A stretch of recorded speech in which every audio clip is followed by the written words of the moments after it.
يا من عصيت الله يوما غافلا.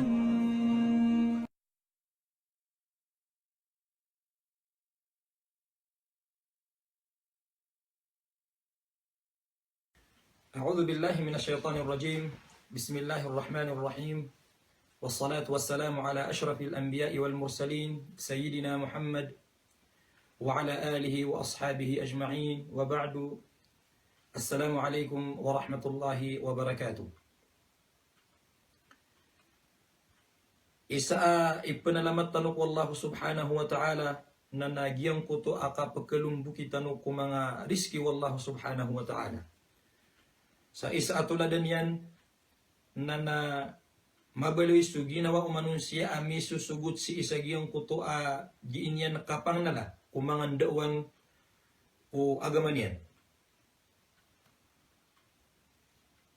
May sabab per umangurip no Allah na giyang ka iya video tano na sumpat agiyang kuto amiyaw na video tano aya bandingan tano ron na giyang kuto amawdo as-sunnatut tarkiyya. Inusay tanong agiyang kutuwa pakamumuradan umanga ulama si isagiyang kutuwa as-sunnatut tarkiyya na miyaningga pusan agiyang kutuwa usayan tanuro si isagiyang kutuwa mga galabak deskanyan galabakaw nabitan wa Muhammad sallallahu alaihi wasallam na napiperor kay tanong agama Islam agiyang kutuwa kang galabak tanong lalayan tanong tatagun sa ginawa tanong aaya pa kaasal o kiya pa kataling mubarakatan Muhammad sallallahu alaihi wasallam na namabaloy sa kanyan o din na nambaloy na giyang kuto mga galabukyan aguris aayat tanu pagukitan na sumanga galabak aping galabukyan padun so inibagak yan adin yan galabaka na naaya pa to terkita no nagiyang kuto di tanurun di ka pangingiringi inun tagus isagiyang kuto mga tunay ini mga galabak piyakatana o agama Islam paray agiyang kutwa kang galabak tanuron mampansadas kanyan galabak unabitan wa Muhammad sallallahu alaihi wasallam. Si sagiyang kayo orasiman to na aya pagusahin tanong nagiyang kutwa mga galabak adas kanyan galabak unabitan wa Muhammad sallallahu alaihi wasallam aya ipapaliugat terkita no o agama Islam nagiyang kuto adi tanuron kang galabaka na aya kakakilala tanu si isagiyang kanan ang mga galabak nakatokawan tanu agiyang kuto ang mga syarat ini butan o mga ulama tanu na aya paganayron syarat yan na namabali agiyang kuto agalabak aad na ama kasusugo ko nabitan wa Muhammad sallallahu alaihi wasallam ko kapenggal bukan yan. Rags ama ada agiyang kuto ama kasasaparon ko kimbaga kanyan. Namampan sama adno to. Nama ada agiyang kuto makasasaparon ini bagak o nabitan wa Muhammad sallallahu alaihi wasallam agiyang kuto agalabak. Dan yan nagalabak na ayami ni turo agiyong kuta dan yan kang gilabuka na aya paliw ga takita no nagiyong kutwa di tanong kang gilabuka. Aya lagi dito mga uri pano Allah nagiyong kutwa bang nagu-iqama si isagiyong kutwa salatul idain. Aya makasusugo ko nabitan wa Muhammad sallallahu alaihi wasallam nagiyong kutwa kapwa kito kawayong kumanga tao amiya umaagiyang kuto oras kitindigin si isagiyang kuto salatul idain na Rasulullah sallallahu alaihi wasallam na inibagak yan ito sa aya kinibagak niyanon na daabo na makaalang si isagiyang kuto kimbagak niyanon o di nakapanggalabkan niyanon na sabab sa giyong kuto kinibagak nung nabitan wa Muhammad sallallahu alaihi wasallam badiad na makasusugo na dabo paman makasasapar na miya balayo to apaliugat si kumagi na watano ay ibagak tano mambuagi ang kutwa galabak sabab sa inibagak unabitan wa Muhammad sallallahu alaihi wasallam. Ikadua syarat mga urip no Allah na mabaloy agi yung kuto dang galbakaw nabitan wa Muhammad sallallahu alaihi wasallam agalbak pimbaba yan. Pimbaba nabitan wa Muhammad sallallahu alaihi wasallam. Sa kini bagak niyan.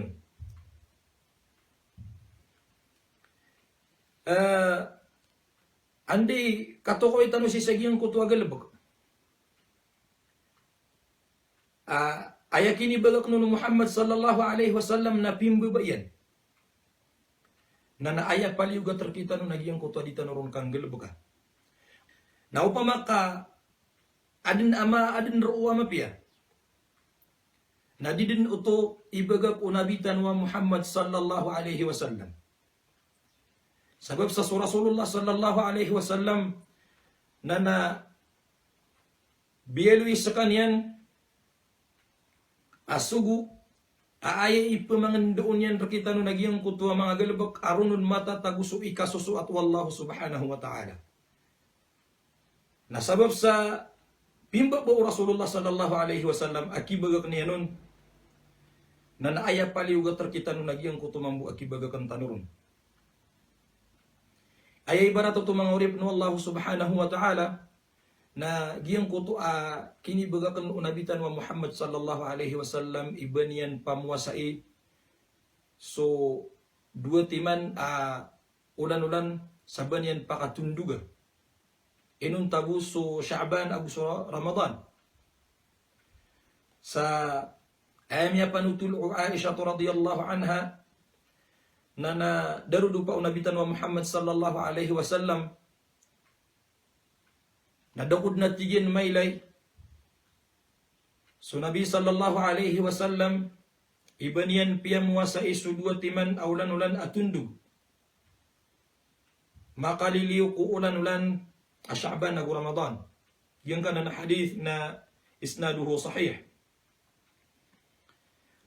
Na namisag bro namiya katuro agi yung kutwa kini bagakan unabitan wa Muhammad sallallahu alaihi wasallam si kumanga pedaulan-ulan iban yan pemuasai sa aya paliuga terkita no nagiyang kutwa kibagakan tanun sabab sa giyang kutwa daun kanggel bagaw nabitan wa Muhammad sallallahu alaihi wasallam ay katulu syarat mangurip no Allah na namabali agiyang kutwa galbak ini bagak unabitan wa Muhammad sallallahu alaihi wasallam. Raks ada dalil si sa Quran nagusi sa sunnah. Udi nabuhon may ijma sa mga sahaba.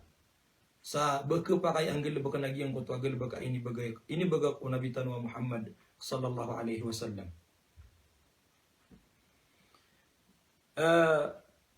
Ayakaturu wallah.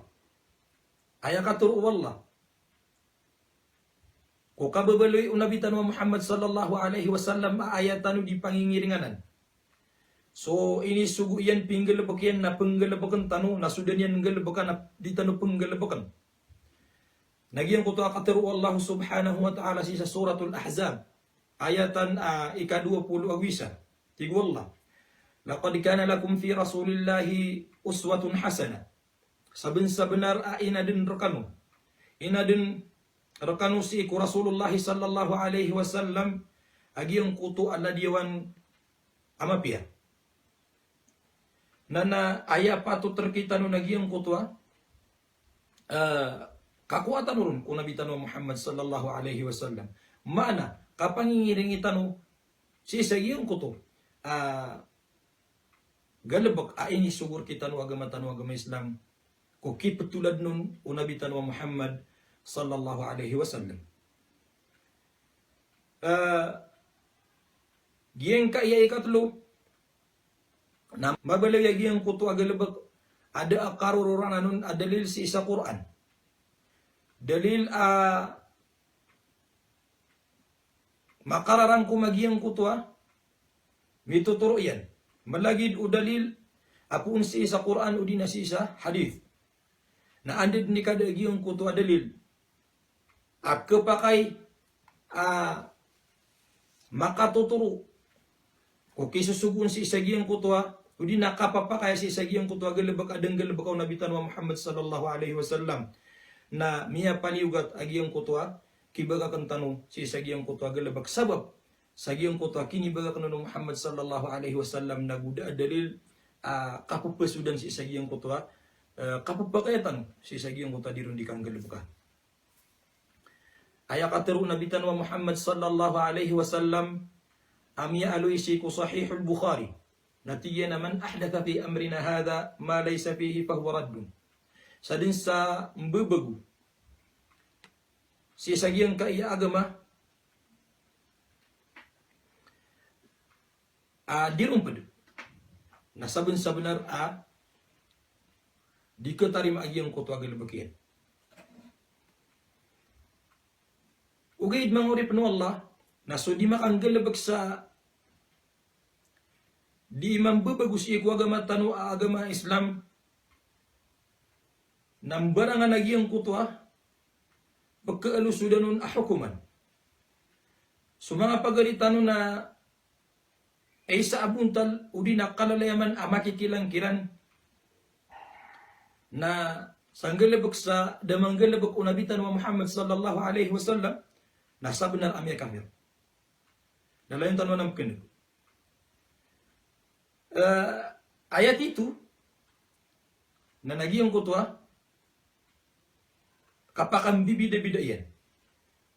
Adna mga tao ading galabak sa damang galabak unabitan wa Muhammad sallallahu alaihi wasallam nagiyang kutwa kayang galabakan yan si sagiyang kutwa damang galabak unabitan wa Muhammad sallallahu alaihi wasallam na si iskan yan ketagu si sagiyang kutwa hukuman kakakafiri. Ay lagi dito mangurip no Allah nagiyang kutwa kapanumbali sa ayam sa aya sabab akya sumbali ang una sabab si sagiyang kutwa tao ama tatago si sagiyang kutwa kubal. Ay katur Allah subhanahu wa ta'ala wa ma umiru illa liya'budu Allah mukhlishina lahu ad-din. Inalayanan Allah subhanahu wa ta'ala sa sagiyang kutwa suratul Bayyinah. Daatig wallah akya sugu'a kiran inunta sa simbairan kuwalla sa tulabus. Miyakatur uto sa tao panunuatan niya nagiyang kutwa mga tao papakara na si sagiyang kutwa mga tao matatago si sagiyang kutwa kubur miyamatay na pagkaulog agiyang kutwa galibikiran sa kakakafiri amay kasiran na katawan niran agiyang kutwa hukuman agiyang kutwa galibikiran gito so paganay pagkaulugan na hukuman. Ay kadua mangurip no Allah na pagkulog sa hukuman na haram. Sadiki sampai sa bangka turua askan yan na kafir. Ay lagi din na giyang ko to inusaitan ko paganay. Adang galab ko nabitan wa Muhammad sallallahu alaihi wasallam iban yan pagbangi so dua timan aid na amay kaadna matuon tano. Masimatan. Pakipagbangan niya nagyang kutwa aidin. Adan niya nagyang kutwa kamat si sagyang kutwa kitin dagan kusambayang kusalatul aidain na matangkad ko mga pusutan wagyang kutwa galbakian nagalbak haram. Di ka pa kay sabab si sagyang kutwa mga syarat miyakad tanu maka tuturo si sagyang kutwa kisa sa parang si sagyang kutwa galbak. Ay man nakababaliw niyan haram na maadin nagyang kutwa kapangingin suya iron o agama tanu agama Islam. Nasuka kedusan yan na siyo to matatago abaya-baya si iku Allah subhanahu wa ta'ala. Ay katlo na ketagus kaniya si sagyang kutwa hukuman makruh. Kanabas kaniyan haram na kanabap mas kaniyan kufr. Si matatago si sagyang kutwa hukuman makruh. Ayan lagi dito mangurip no Allah subhanahu wa ta'ala. Nagyang kutwa kipuroon o imam. Kumasa akapapangutuban yan ko gawi ang Jumu'ah si ikumbal aliman yan. Ipuro yan nagyang kutwa ang bal aliman yan. Yung kutwa kipuroon yan nun nadootong galabakaw nabitan wa Muhammad sallallahu alaihi wasallam. Na naandi masa akang galabakan yan ro na miyatagus kanyan si sagyang kutwa hukuman makruh. Ay maana na isa sa paro agama tanu agama Islam aya taral binagyang kutwa dirun kipuron. Misabab ro mga urip no Allah subhanahu wa ta'ala. Na naaya pa ko rin tanong si isagiyang kaya video tanong na sumanga ginawa tanong na baluin tanong aaya ki po pantagang tanong si iku agama tanong na pupanganalan tanong piyapya agi ang kuto ang mga hukuman yan sa di tanong teman si isagiyang kuto kapupagusayon sarangkong pamakinag tanong agi ang kuto ang mga usayan kugiron katipasala kaantano kato ko agi ang kuto mga hukuman o agama tano agama Islam ko kaya pa kang bida-bidaon o mga ulama tano pupanalamatan na miskano lalayon. Assalamualaikum warahmatullahi wabarakatuh.